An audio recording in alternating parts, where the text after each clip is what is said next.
Hello friends, welcome to my channel. आज આપણે બનાવીશું મટર મખાના। જો તમે મારી ચેનલ પર નવા હો તો મારી ચેનલને સબસ્ક્રાઇબ કરજો, જેથી આવનારી નવી વિડીયોની નોટિફિકેશન તમને સૌથી પહેલા મળી શકે। તો ચાલો આપણે રેસીપી સ્ટાર્ટ કરીએ। તો સૌપ્રથમ આપણે આ રીતે અહીંયા મેં 3 નંગ મીડિયમ સાઇઝની ડુંગળી લીધી છે। હવે આપણે આને મિક્સીમાં ક્રશ કરીને આની પેસ્ટ બનાવીશું। સાથે અહીંયા મેં 4 નંગ ટામેટા, 2 લીલા મરચાં અને 1 ઇંચ જેટલો આદુનો ટુકડો લીધો છે। આને પણ આપણે મિક્સીમાં ક્રશ કરીને પેસ્ટ બનાવીશું। હવે આપણે એક કઢાઈમાં તેલ ગરમ કરીશું।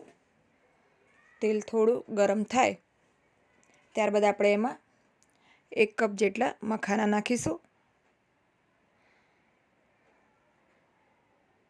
હવે આપણે एकदम लो फ्लेम पर आ मखाना ने शेकवाना छे। तो आ मखाना आपड़ा सरस एकदम क्रिस्पी थई जाए त्यां सुधी आपणे आने आ रीते रोस्ट करी लईशुं।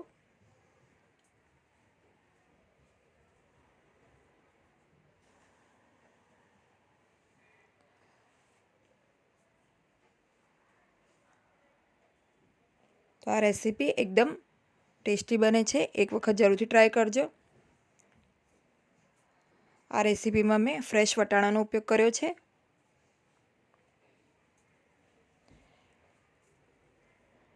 तो आपणे 3 થી 4 मिनिट आ रीते एकदम लो फ्लेम पर मखाना ने शेकीशुं।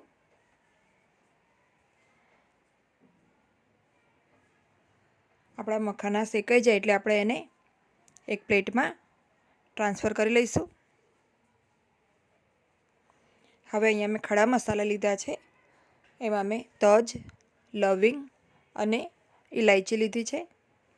मखाना काढ्या बाद आपणे ए ज कढ़ाईमां फरीथी तेल गरम करीशुं। तो अहींया मैं 4 टेबलस्पून तेल लीधुं छे। त्यारबाद आपणे एमां जे आपणा खड़ा मसाला छे ए नाखी दईशुं अने आने 10 થી 20 सेकंड आपणे तेलमां थवा दईशुं।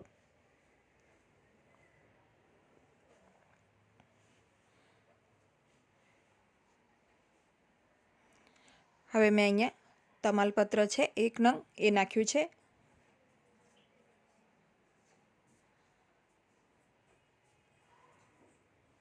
गैसनी फ्लेम अत्यारे एकदम लो छे। त्यारबाद आपणे आमां जे आपणे 3 नंग डुंगळीनी मिक्सरमां पेस्ट बनावी छे ए नाखीशुं। गैसनी फ्लेम मीडियम करीने हवे आपणे डुंगळीने एकदम सारी रीते तेलमां सातळवानी छे। तो आपणा डुंगळीनो कलर सरस गोल्डन ब्राउन थई जाए त्यां सुधी आपणे आ डुंगळीने एकदम सरस थवा देवानी छे।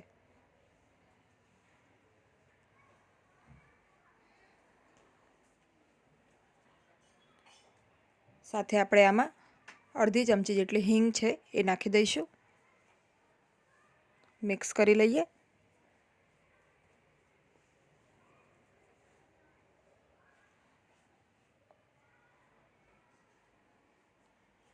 हवे आपणे आ डुंगळीने सरस रीते कूक थवा दईशुं। आ रीते तेल छूटुं पड़े त्यां सुधी आपणे डुंगळीने थवा देवानी छे।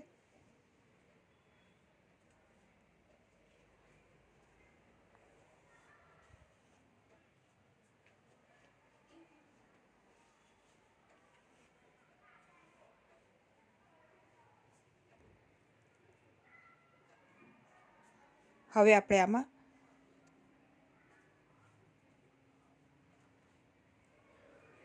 आदू अने लसणनी जे पेस्ट छे 1 टेबलस्पून जेटली ए नाखीशुं।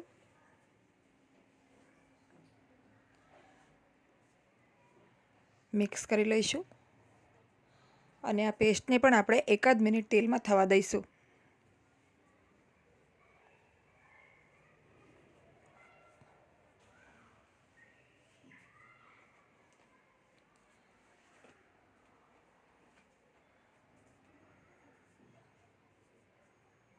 तो 1 ज मिनिट सुधी आपणे आने कूक थवा दईशुं, जेथी लसणनो जे काचो स्वाद छे ए दूर थई जाए।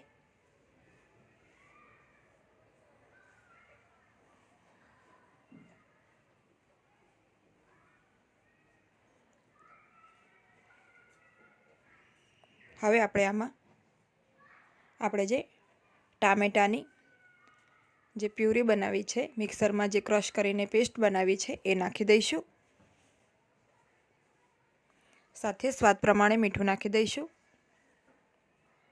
મિક્સ કરી લઈએ.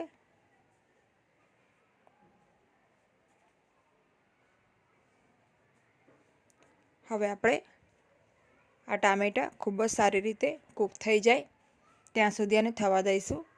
તો આપણે લો ટુ મીડિયમ ફ્લેમ ઉપર આને 5 થી 6 મિનિટ થવા દઈશું, જેથી બધું તેલ પણ સેપરેટ થઈ જશે.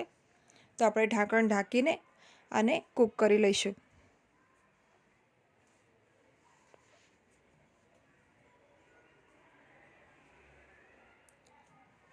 તો અત્યારે મેં ઢાંકણ બંધ કરી દીધું છે અને હવે આપણે આને 5 થી 7 મિનિટ થવા દઈશું.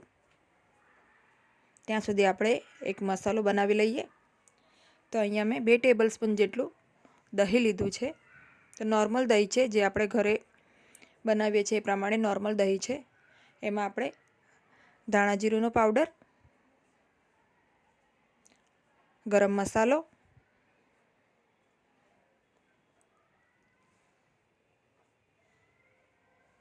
હળદર પાવડર છે, સાથે લાલ મરચું પાવડર છે એ નાખીશું. અને આપણે દહીંમાં બધા મસાલાને મિક્સ કરીને એક પેસ્ટ જેવું બનાવીને રેડી રાખીશું. તો દહીંમાં પાણી નથી, પાણી વગરનું આ દહીં છે. તો અહીંયા મેં પેસ્ટ બનાવીને રેડી રાખી છે. તો આ રીતે આપણે પેસ્ટ બનાવી રાખીશું. હવે આપણે ટામેટાં જોઈ લઈએ.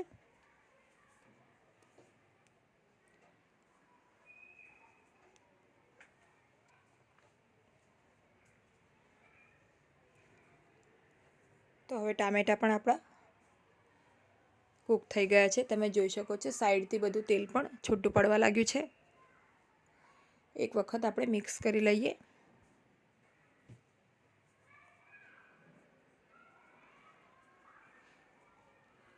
તો આને મેં 2 વખત ઢાંકણ ખોલીને મિક્સ કર્યું હતું. હવે આપણે જે દહીંવાળી પેસ્ટ છે મસાલાની એ નાખી દઈશું અને મિક્સ કરીને આને પણ 2 થી 3 મિનિટ આપણે થવા દઈશું, જેથી આપણું દહીં પણ સરસ કૂક થઈ જાય. આ રીતે દહીંમાં મસાલા મિક્સ કરીને નાખવાથી દહીં ફાટતું નથી અને મસાલા પણ બળતા નથી. અને આનાથી ગ્રેવીનું જે ટેક્સચર છે એ પણ ખૂબ જ સરસ આવે છે. તો શાકનો બધો જ આધાર ગ્રેવી ઉપર છે. તો જો ટામેટાં અને જે કાંદા છે એ સારી રીતે કૂક થયા હશે તો શાકનો ટેસ્ટ ડેફિનેટલી એકદમ સરસ આવશે જ.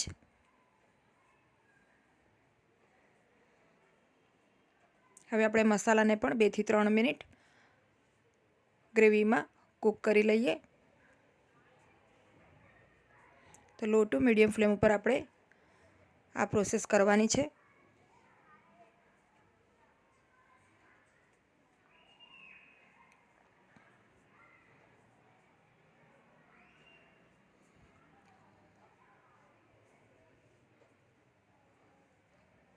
હવે આપણે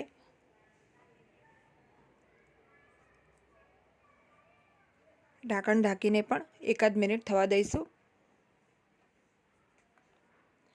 અહીંયા મેં ફ્રેશ વટાણા લીધા છે.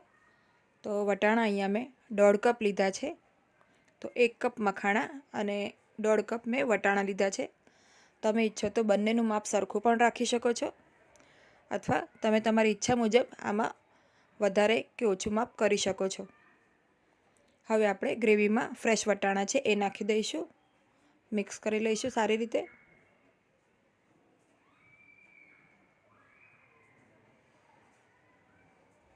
તો હવે આપણે ઢાંકણ ઢાંકીને 5-1 મિનિટ આને કૂક થવા દઈશું.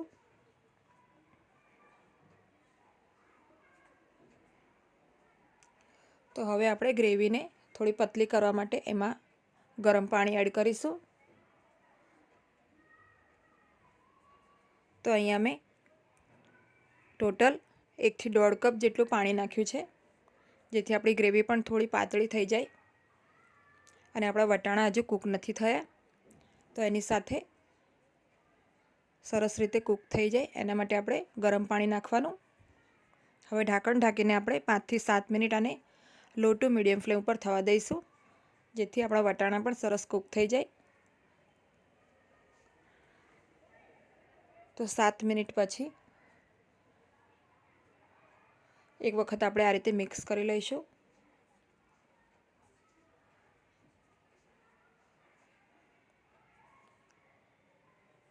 તમે ઈચ્છો તો વટાણાને ડીશમાં કાઢીને પ્રેસ કરીને પણ ચેક કરી શકો છો. જો વટાણા કૂક થઈ ગયા હશે તો આપણે આગળની પ્રોસેસ કરીશું. તો અહીંયા આપણા વટાણા કૂક થઈ ગયા છે. હવે આપણે જે શેકેલા આપણા જે મખાના હતા એ નાખી દઈશું. તો મખાના હંમેશા આપણે લાસ્ટમાં જ નાખવાના. મખાના નાખ્યા બાદ શાકને વધુ વખત આપણે થવા નથી દેવાનું. ખાલી આપણે 1 જ મિનિટ માટે જ શાકને કૂક કરીશું. મખાના નાખ્યા બાદ સારી રીતે મિક્સ કરી લઈશું. સાથે આપણે શેકેલી કસૂરી મેથી છે 2 ચમચી જેટલી એ નાખીશું.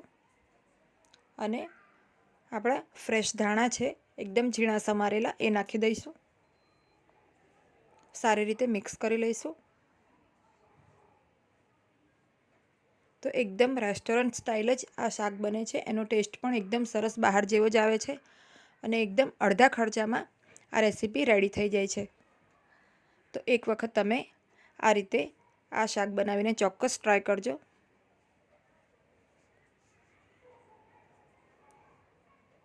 આપણે ઢાંકણ ઢાંકીને આને 1 જ મિનિટ થવા દઈશું, જેથી મખાનામાં પણ એકદમ સરસ ફ્લેવર આવી જાય. ત્યારબાદ આપણે ખોલી લઈશું અને અહીંયા બટર છે 1 ચમચી જેટલું આપણે બટર નાખીશું. આ એકદમ ઓપ્શનલ છે, પણ બટર નાખવાથી શાકનો સ્વાદ એકદમ સરસ થઈ જાય છે. તો આપણી ગ્રેવી પણ સરસ એકદમ રીચ થઈ જાય છે. એનો ટેસ્ટ પણ ખૂબ જ સરસ થઈ જાય છે બટર નાખવાથી. પણ જો તમને બટર ના ભાવતું હોય તો તમે એને સ્કીપ પણ કરી શકો છો. તમે જોઈ શકો છો શાકનું એકદમ ટેક્સચર એકદમ બહાર જેવું જ સરસ આવ્યું છે અને તેલ પણ એકદમ સરસ ઉપર આવી ગયું છે શાકમાં. તો ગ્રેવીની કન્સિસ્ટન્સી તમે તમારા ટેસ્ટ પ્રમાણે પાતળી કે ઘટ્ટ કરી શકો છો. અત્યારે મેં જે બહાર મળે છે શાક એ રીતની કન્સિસ્ટન્સી રાખી છે. તો હવે આપણે આને સર્વ કરી લઈશું.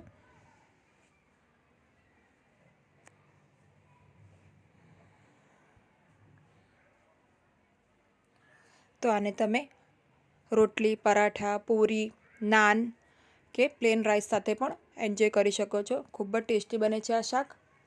જો તમને આ રેસીપી ગમી હોય તો વિડીયોને લાઈક અને શેર કરવાનું ના ભૂલતા અને મારી ચેનલને સબસ્ક્રાઈબ કરજો અને તમારા જે પણ એક્સપિરિયન્સ હોય મારી સાથે શેર કરજો. Thanks for watching.